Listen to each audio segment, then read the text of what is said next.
Bom, o Álvaro me ligou hoje, teve um cara que ia dar uma palestra de testes, que não pôde vir, não sei o motivo, mas como eu tinha submetido também uma outra palestra de testes, ele perguntou se eu queria fazer. Eu falei, pô, beleza, vamos fazer, fiz a palestra hoje, mas acredito que vai ser bem legal. Me apresentar aqui rápido, meu Twitter é Felipe J. Cruz, meu GitHub ali, Felipe Cruz. Desenvolvo mais Python e C. Trabalhei bastante com Java também, mas hoje em dia eu não desenvolvo muito. Eu desenvolvo muito open source. Na verdade, hoje eu só faço um software que não é open source. Tudo o resto que eu faço open source. Ou software livre, né? Porque tem essa diferença aí, para mim é tudo a mesma coisa, mas beleza. Eu estou criando a Lógica, que é uma iniciativa para criar conteúdo para a galera que está começando e para uma galera que já está num estágio mais intermediário, quero abordar alguns temas mais diferentes assim e também trazer alguma criatividade, de repente um pensamento fora da caixa, né? Decode seria um braço mais comercial, estou divulgando aí, meu camarada Henrique Bastos. Então vamos lá. Qual que é o objetivo aqui dessa palestra? Eu vou estar falando de um projeto que eu estou fazendo, que está num estágio bem inicial, mas na verdade ele tem uma filosofia, tem um conjunto de ideias que eu queria compartilhar com vocês. Então, eu quero compartilhar ideias sobre como melhorar o fluxo de desenvolvimento de teste das nossas aplicações. O que seria o fluxo? Bom, você faz o teste, você faz o código, depois você vai e roda o teste. Ou você faz o código e depois o teste, tanto faz, e você roda o seu teste. Eu acho que a gente está perdendo a oportunidade nesse fluxo de repente, estar melhorando a qualidade do nosso software, como coletar o resultado de teste, para a gente estar armazenando isso, para analisar o histórico de test runs, né? E poupar um pouco de trabalho braçal, que eu pelo menos ainda tenho, e vejo que muita gente tem, e mais algumas outras ideias aí que eu estou inventando aí, gostaria de compartilhar, e depois vocês podem dar um feedback, se acharem que faz sentido, não faz sentido. Beleza. Então eu vou abordar basicamente aqui 4 tópicos, né? Rodando testes, integração contínua, histórico de testes e análise de testes. Quem usa integração contínua hoje aqui? Alguém usa o Travis aí? Beleza. Quem não usa o Travis usa o quê? O Hudson, Jenkins, alguma outra solução diferente? Nenhuma outra além do Jenkins? Dá pra fazer até só com Fabric, né? Oi? Dá pra fazer só com Fabric também, né? Dá para fazer. Vai ter que programar um pouquinho, mas... Não, beleza. Alguém grava, alguém guarda o histórico do resultado dos testes por algum motivo? Ninguém analisa depois porque não grava. Então, beleza.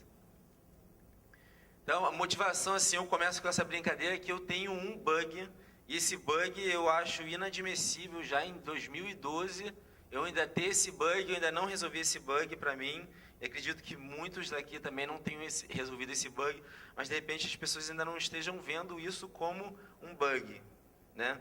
Qual que é esse bug? Então, para rodar o teste, eu tenho que dar um Command Tab do Vim, e vou no terminal, aí eu boto para cima, que normalmente é o último comando, e rodo o teste. Aí eu dou o Command Tab, volto para o Vim, faço um teste, Command Tab, volto para o Vim, boto para cima, rodo o teste. Isso é um trabalho braçal inútil e que muitas vezes, como a gente já tem uma prática de teclado, uma automação mental, a gente não vê que isso é um bug, mas isso é um bug. Eu quero codificar e quero ver o resultado do teste imediatamente. Ou eu quero mudar o teste e quero que ele rode imediatamente. Ou de repente eu quero mudar um teste, quero que só aquele teste rode imediatamente. Então eu vou apresentar, assim, isso você já consegue fazer hoje com o autoteste, com o Nose você também faz, mas aí vou apresentar uma coisa que é um pouquinho diferente. O Neurotic é o nome do projeto, depois eu vou dar o endereço dele, mas a primeira feature que eu estou desenvolvendo nele é o autoteste. Então o que é o autoteste? Você está monitorando um conjunto de arquivos na sua árvore lá do seu projeto, e aí você diz, eu quero monitorar a pasta testes e o pacote ABC. Então toda vez que mudar o timestamp de algum arquivo, ele vai executar os testes. Isso pode ser melhorado depois para ele detectar qual foi a função que mudou. Mudou a função full. Então então eu quero executar o teste de full. A gente consegue, com introspecção ou com análise da ST do código, fazer isso. Ainda não estou fazendo isso porque vai dar um bom trabalho para fazer, mas é uma coisa possível. Então, basicamente, hoje, o que o Neurologic faz quando você muda algum arquivo no diretório que ele está observando, ele roda o make test. Por que eu rodo, e eu já vi que várias pessoas fazem isso, por que eu rodo meus testes em Python com make test? Bom, não sei se vocês já viram o makefile, mas você tem os targets do makefile e o target está associado a um comando. Eu gosto de todos os projetos, independente se é Python ou em C, rodar com um comando único, que é o make test. Então, o que difere é o que o make test vai executar. Normalmente, eu vejo que muita gente usa o nose, eu particularmente uso mais o PyTest, e é o que está funcionando melhor hoje. Eu vou mostrar até um exemplinho aqui que vai ficar mais claro. Então, basicamente, o que você faz hoje, depois que você instala, você ganha um entry point lá do Setup Tools, né? Então, você ganha como se fosse um executável mesmo na sua máquina. Aí você chama ele e você diz que você quer monitorar. No caso ali, são 2 pastas. Então, eu vou mostrar um exemplo aqui.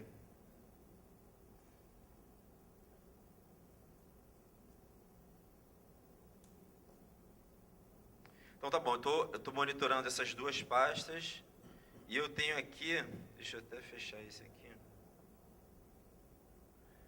Eu tenho 2 testes que obviamente vão falhar. Então eu salvei ele ali, o feedback já veio ali instantâneo. Se eu trocar, beleza, resolvi um teste. Beleza, resolvi todos os testes.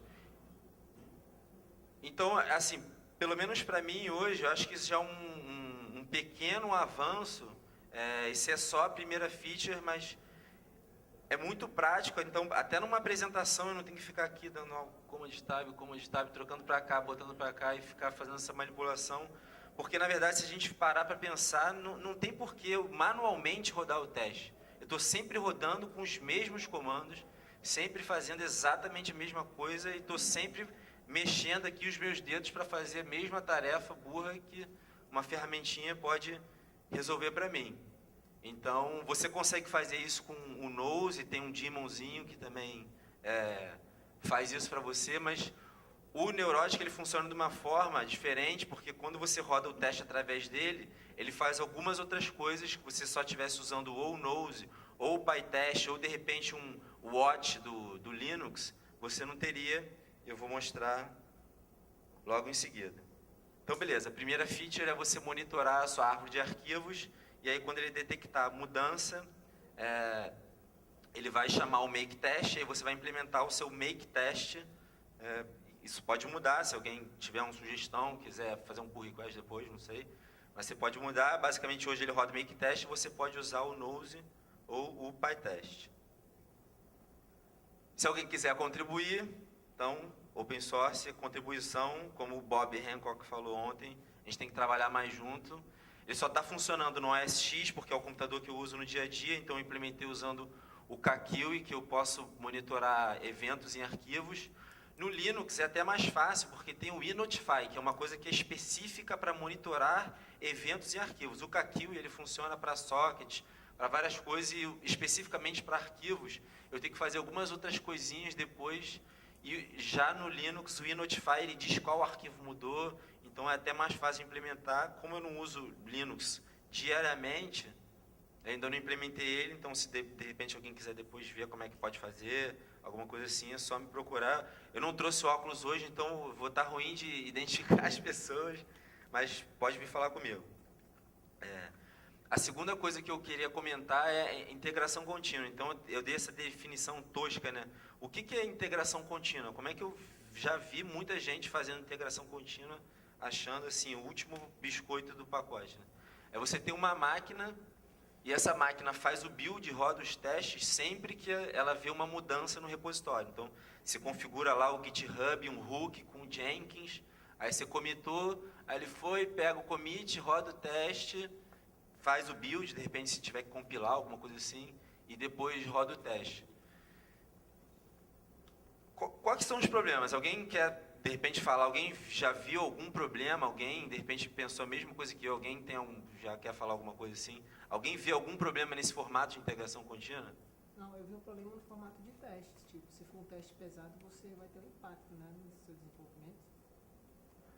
Você não vai ter um impacto no desenvolvimento, porque o teste roda sincronamente e separado do seu editor de texto.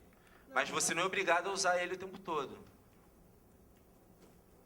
Cada commit, você roda 10 minutos, cada commit que você dá, não, cada vai save, rodar, né? iniciar um ciclo de 10 minutos de teste, por exemplo. Não, cada save, né? Não seria cada commit ali no anterior. Sim, cada save. Assim, a boa prática do teste é que ele rode bem rápido. Não, mas alguns testes não podem rodar rápido, sei lá, se... Bem, eu já vi testes que não rodam rápido, porque tem que preparar todo o ambiente, não sei o quê. Se for usuário, você tem que recriar todos os objetos do banco de dados para fazer requisição e tal. Mas por exemplo, se o teste demora mais de 1 minuto, é possível que você tenha que estar refatorando. Assim, eu tenho uma aplicação bem grande com 400 testes que rodam em 20 segundos. E testa unitariamente com integração. Por exemplo, eu fiz uma aplicação que eu trabalhei, que ela pega dados de vários MCS, mesmo tipo de dados, e faz comparando os dados todos para tirar a informação duplicada. Então tinha lá, eu recebia 1.200 informações, era dados de hotéis, e eu tinha que comparar todos, nome, endereço, posicionamento, coordenada geográfica, e ver se eu exatamente fiz um acesso ou outro, para pegar só os números. E isso é uma coisa demorada, mas é um caso específico. Mas exatamente, é um caso específico e você pode mocar também, entendeu? Você não é obrigado a fazer requisição. Você faz a requisição se é um teste de integração contínua. Você pode excluir, assim, porque assim, alguém que desenvolve biblioteca, se todo mundo desenvolve sistema web. Tá bom, beleza. Então, mas vamos seguir aqui, a gente pode até trocar essa ideia depois, realmente o que eu estou falando não é a verdade absoluta, mas acho que você tem a opção de não usar também, assim, acho que em muitos casos o teste roda em 1 segundo, 2 segundos e acho que não é um problema.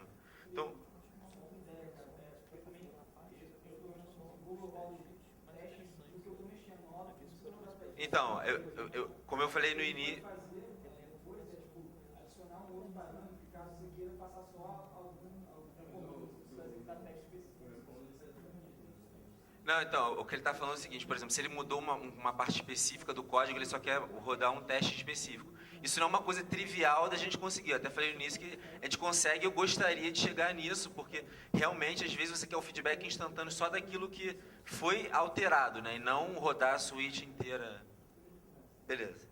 Então, quais os problemas que eu vejo na integração contínua? Um que eu acho que é um build viciado, né?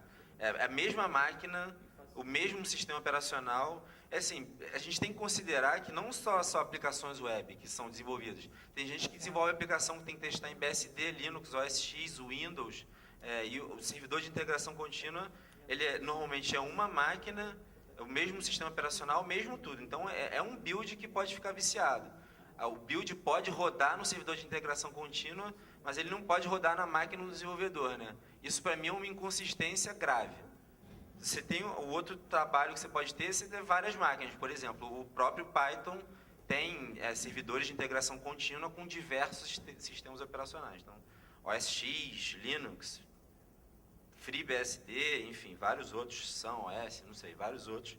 Mas é um trabalho, não sei se todo mundo gostaria de ter esse trabalho de ficar mantendo várias máquinas e instalar o Hudson, o Jenkins em várias máquinas. Não é fácil de instalar o Jenkins. Alguém acha fácil instalar o Jenkins? Beleza. Então, beleza. Então, são os problemas que eu identifiquei. Aí eu quero propor esse conceito de crowd building. Eu até pesquisei, não sei se alguém já falou disso, mas enfim. É crowd building testing, né? O que significa isso? Bom, os relatórios de testes e de build, eles são gerados pela comunidade. Ou seja, eu tenho uma biblioteca e aí todo mundo que usa ela, ou todo mundo que está envolvido, toda vez que o cara rodar o teste, eu vou ter alguma forma de pegar aquele resultado e enviar para um servidor. Ou seja, eu tiro o vício do build, por quê? Porque os usuários estão usando máquinas diferentes. E normalmente esses usuários estão desenvolvendo aplicações com bibliotecas diferentes, com sistemas diferentes, 32 bits, 64 bits, tipo de sistema operacional, versão de kernel.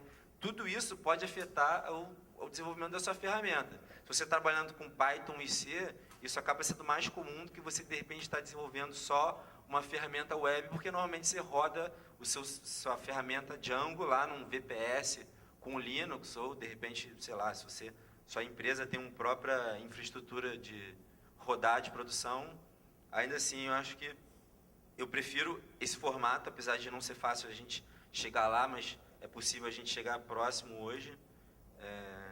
E aí a minha proposta é que o servidor de integração contínua, ele, ao invés de ser um Jenkins, que demora 40 minutos para instalar, tem que ter Java, né, se eu não me engano,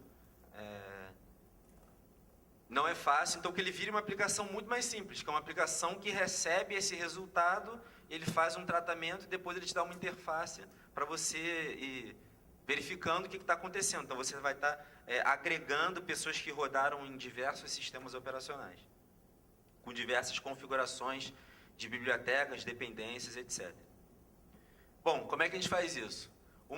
Uma coisa que o Neurotic faz através de plugins, e aí eu fiz um plugin para o PyTest e um plugin para o Nose, que ainda não está tão redondo, é que quando você roda o teste, ele gera um JSON, que é o formato padrão aí de comunicação da internet. Não é padrão, mas assim, é comum.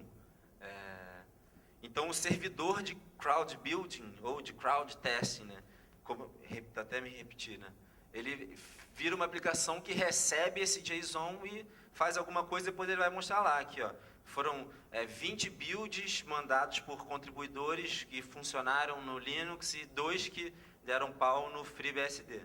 E é muito mais fácil de instalar uma aplicação, que pode ser uma aplicação Flask, eu já até tenho um esboço dela, ou uma mini app com um Tornado, não precisa nem do Django, porque eu posso gravar o JSON em disco, por exemplo. Vou usar um exemplo que eu já fiz, na verdade, sempre o Neurotic, quando você roda o teste, ou você tem que usar o Nose ou o PyTest hoje, não tem nenhuma outra forma, mas ele já gera o JSON e já guarda o JSON para você. Com esse comando aqui,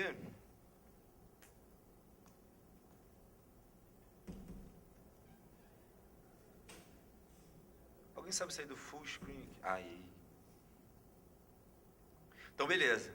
Isso aqui já é um relatório de teste. Aqui, ó, teste domain, funcionou, ele diz qual é o arquivo de teste, qual a função que ele executou aqui. Ó. Por exemplo, isso aqui é o arquivo teste domain. Na linha 2, eu tenho a função teste, report, repository e init. E aí, se você for descendo aqui, por exemplo, aqui ele achou um erro. Então, isso aqui é a representação JSON de um erro do seu teste. Inclusive, ele tem aqui, ó, o relatóriozinho, ó, qual foi o teste que deu, e ele imprime exatamente. Porra, 1 não é igual a 0, obviamente 1 não é igual a 0, isso é um erro, ele jogou o erro. Então já tem uma appzinha, por exemplo, eu podia criar um front-end com Backbone, JS, que até o meu amigo Thiago está apresentando aqui do lado, para ler esse JSON e montar uma interface bonitinha, com gráfico, verdinho, vermelho, separado por sistema operacional, com filtro. Realmente eu não trabalhei nisso, mas vai dar bastante trabalho para fazer. Mas também é uma coisa legal para fazer. Deixa eu voltar aqui. Beleza.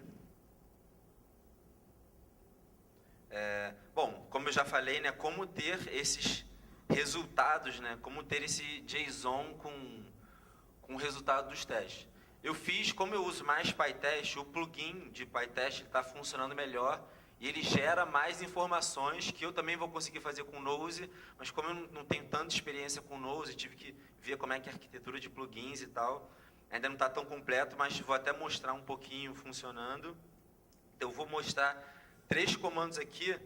O make test é você, como rodaria normalmente, o resultado do teste puro, o Neurotic e o Nose test com o Neurotic. Então, vou voltar aqui para o terminal.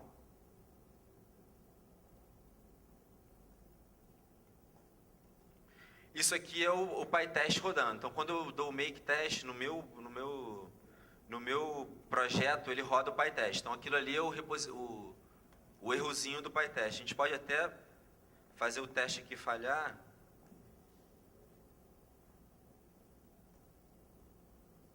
Rodou de novo. Então, é semelhante o que ele está fazendo desse lado com o que ele está fazendo ali. Eu só faço um tratamento, que na verdade a interface ali do outro lado é montada a partir do JSON. Se você roda só o Neurotic, ele vai fazer a mesma coisa que ele está fazendo automaticamente do outro lado, né? Vou zerar aqui e rodar de novo. Então, beleza, porque assim, às vezes quando você tem um erro no teste, imprime um stack trace, algum monte de coisa que dificulta a leitura. Então, eu tentei limpar um pouco o resultado do teste, só para focar exatamente ali, ó, no PyTest, report, teste status error. Na função ali, ele pegou, mostrou a linha que deu errado, inclusive ele mostrou exatamente as variáveis que deram errado, né? Se fosse zero, fosse uma variável que tivesse valor zero, o PyTest ele tem essa funcionalidade de reexecutar o que deu erro de novo, para ele poder trocar, fazer umas substituições para o teu reporte de erro ficar bem mais fácil de você ler. Não está tipo, value diferente de 1 e você não sabe o que é value. E aí você tem a opção de usar com nose. E aí, como o do nose não está tão completo, na verdade o que ele está fazendo é só, ao invés de ele mostrar aquele output padrão do nose, ele está mostrando o output do JSON que ele gerou com o resultado desses testes.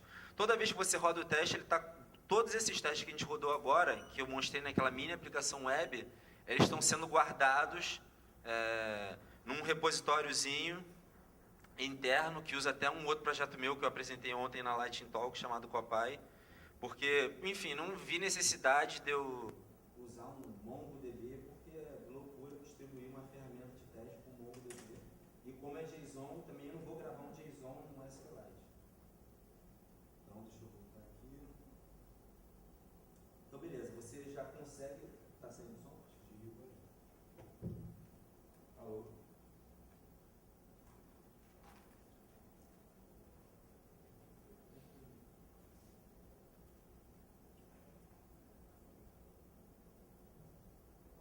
Alô?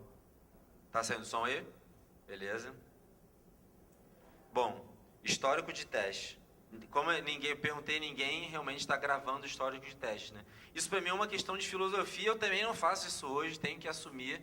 Eu estou começando a fazer com alguns projetos meus, mas como eu ainda não desenvolvi nada que analisa, então o histórico não serve para muita coisa, mas eu primeiro tenho que coletar para depois analisar. Então eu vou mostrar só um...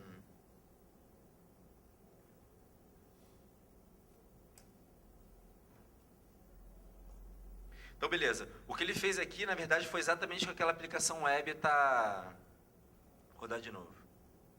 O que aquela aplicação web está expondo para você. É um histórico com todas as vezes que eu rodei um teste no próprio projeto do Neurotic. Depois que eu tiver 1000 testes, realmente dali eu vou conseguir aprender alguma coisa. O que eu estou errando mais? Se de repente eu estou começando, eu estou errando mais... sei lá, o módulo tal é o módulo que dá mais erro. A gente não tem esse tipo de informação hoje, mas às vezes você está colocando um projeto bem complexo em produção e você está sempre atualizando ele. Eu, por exemplo, tenho um projeto que eu já fiz mais de, sei lá, 100 deploys esse ano e eu não sei hoje, de repente, se eu mexo na parte de atendimento médico, se de repente uma parte de faturamento de atendimento médico vai quebrar. Mas eu gostaria muito de, no futuro, eu poder ter esse entendimento melhor de o que quebra o que não quebra o quê.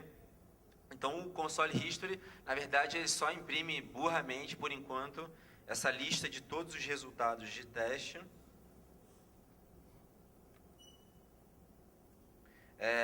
A motivação para manter o histórico, né?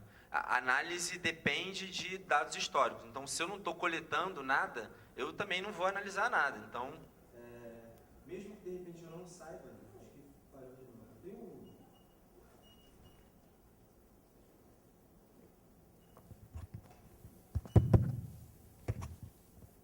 Vou trocar aqui rapidinho que deve estar com a bateria ruim.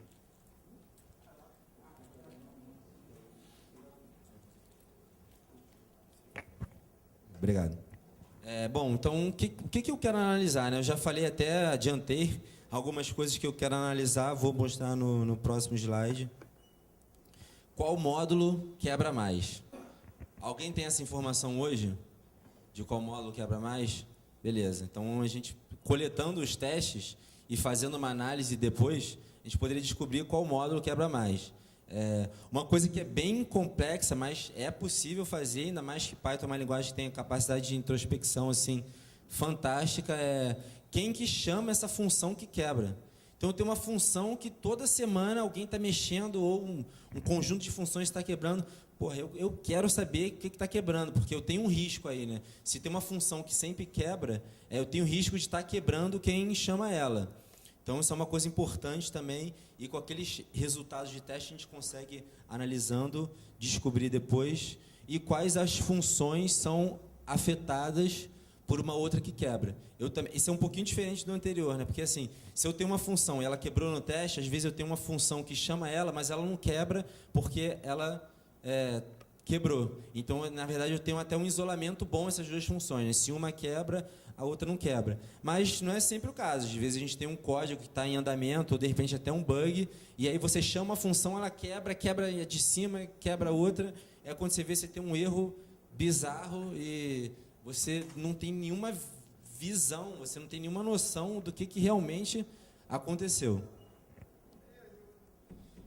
Bom, se você se interessou e você quiser fazer isso para algum projeto seu, você tem esse pseudo código aí que você pode implementar, que é você dar um checkout no primeiro commit, aí você roda os testes com o Neurotic, aí depois você dá um checkout no segundo commit, roda os testes até o head. Assim você consegue, de repente, dá até para fazer um bash script, né?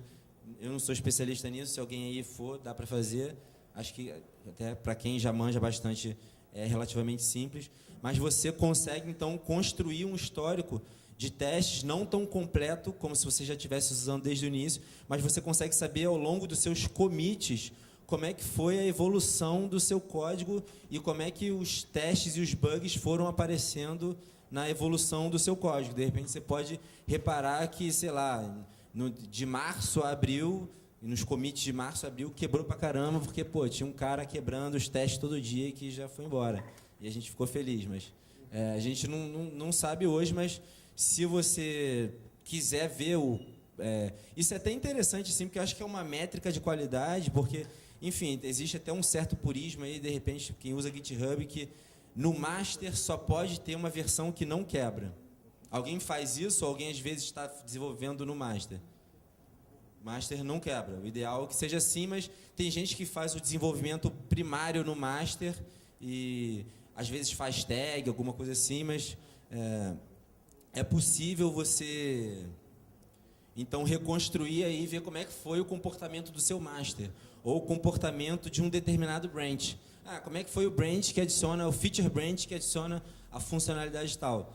Você também consegue fazer essa reexecução histórica e ver como é que se comportou o seu código e qual é a qualidade do seu código. E aí você consegue ter mais insights sobre a sua ferramenta. E eu acredito que isso é uma coisa que pode melhorar muito a qualidade das aplicações que a gente está distribuindo, não só em Python, mas em todas as outras linguagens. Acho que esse controle e realmente a gente dá importância para o teste, porque a gente sempre vê o teste, não, tem o teste, eu tenho que resolver o teste. Mas às vezes a gente não está esquecendo que tem um motivo para o teste ter dado errado. E qual é o motivo? O código está ruim? Não sei, eu tenho que refatorar mais, não refatorei, é uma mudança drástica, alguma coisa assim. Bom, falta um minuto, então, obrigado pela presença de vocês.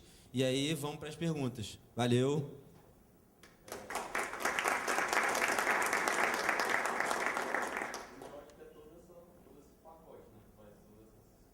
Isso. Assim, ele ainda não está entregando tudo que eu estou apresentando aqui, mas ele está entregando alguma coisa.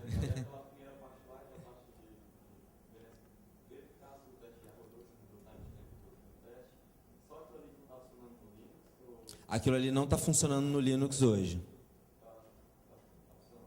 Então, hoje assim, o que está funcionando melhor é se você usar o PyTest, porque o plugin está melhor e o autoteste, né, o que fica monitorando o file system, só está funcionando no OS X. Mas assim, em um dia dá para fazer para o Linux. Aqui eu realmente não tive tempo. Eu até queria implementar para cá, mas como originalmente eu não ia estar apresentando aqui, Eu falei, então beleza, vou fazer outras coisas, mas é simples, dá para fazer, a gente pode até discutir ali, alguém se quiser depois. Do Nose? Então, o resultado do teste, na hora que eu pego o resultado e gero o JSON, eu estou conseguindo extrair mais informações com o PyTest só porque eu conheço melhor a estrutura de plugins. Mas eu vou conseguir mais ou menos chegar, possivelmente, a uma coisa bem equivalente ali com relação linha de erro, função que deu erro e arquivo de teste que deu erro, que eu acho que, de repente, essa trinca aí, módulo, função e a linha, de repente, pode ser uma informação legal.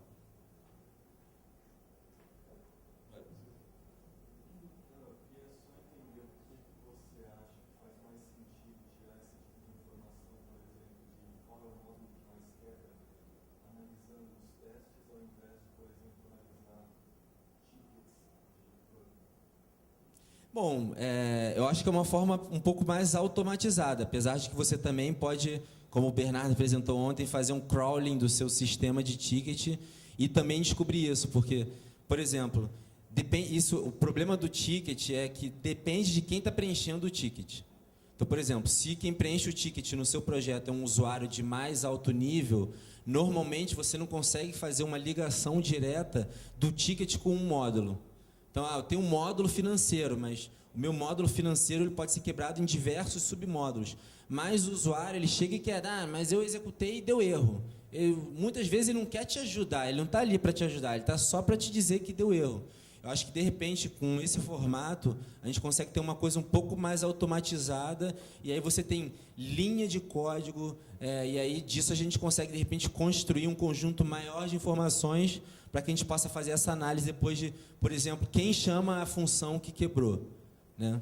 Isso não está no ticket de alto nível. Se quem preenche o seu ticket é, de repente, um cara que está desenvolvendo com você e fez o pull e rodou e pegou um ticket, aí beleza, o cara tá trabalhando contigo, aí vai chegar, eu tive um erro aqui no módulo financeiro, na contabilidade de atendimentos de credenciados na função ABC. Beleza, você consegue fazer a mesma coisa com isso, mas no meu caso, pelo menos, não é isso. Assim, eu uso uma ferramenta chamada Trello e o usuário só chega lá para falar, deu erro. Né? Nem a URL o usuário passa. Então, acredito que, nesse caso, se eu chamasse a responsabilidade para mim, não chamar porque a ideia é automatizar, mas se eu já estou trabalhando nesse fluxo já maceteado, integrado, acho que vai ser mais fácil a gente ter essas métricas. Mais alguém? Uma sugestão, na verdade, se você quiser, tem uma ferramenta chamada Watchdog que abstrai o lance de monitorar o file system para o Mac, para o Linux, até para o Windows funciona. E aí pode ser que fique mais fácil você dar suporte ainda para as duas. Então, eu resolvi implementar, eu até já conheço algumas soluções, essa particularmente eu não conhecia, mas porque se eu estou fazendo em Python, por exemplo, eu descobri que deu uma função. Acabou? Vou só terminar essa aqui então. Eu descobri que tem uma função que deu erro. Eu consigo pegar o código dessa função e descompilar ele e saber quais funções ele chama e, melhor, saber quem chama ele. Se eu entrego a descoberta do que mudou para uma outra aplicação, acredito que não seja tão fácil de eu fazer esse processo bem complexo que eu não estou fazendo hoje, que eu gostaria de fazer, mas se eu entrego para alguém isso, acho que acredito como essas ferramentas não são específicas para você estar analisando mudanças em arquivos de código necessariamente, eu preferi puxar para mim porque pensando mais no futuro em extensões e customizações, mas também é super válido. Assim, se você não gostou do projeto, não quer usar, mas você pode levar a filosofia, usar o Watchdog e botar ele para rodar seu comando de teste. Também acho que você já está avançando com relação ao Command Tab para cima, teste, Command Tab volta para o editor. Essa ideia de monitorar o file system, não, beleza, show. Pode fazer agora, nem precisa usar o projeto, até vai ser mais rápido. Bom, valeu pessoal, acabou o tempo, muito obrigado.